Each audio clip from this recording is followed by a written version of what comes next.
يا جماعة فرصة عقارية، عندنا بيت ما شاء الله تبارك الله، مساحة 175 متر في النعاثل، 260 ألف شامل السعي، فرصة ما تتكرر.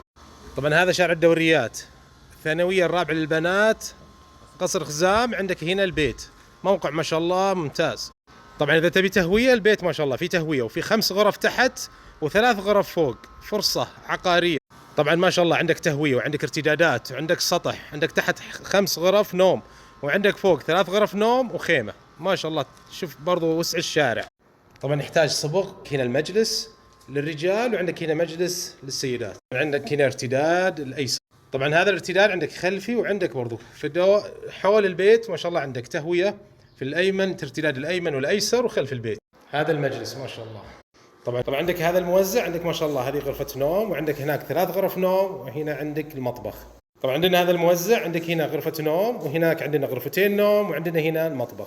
هذا نموذج غرفة النوم ما شاء الله. عندك غرفة النوم الثانية، وعندك دورة مياه، وعندك غرفة النوم الثالثة، وعندك هذا المطبخ. بيت نظيف محتاج بس صبغ وتنظيف ما شاء الله تبارك. عددان الدور الأول. طبعا عندك هنا السطح، عندك هنا غرفة نوم، عندك غرفة النوم الثانية، وعندك غرفة النوم الثالثة، وعندك دورة مياه، وعندك خيمة.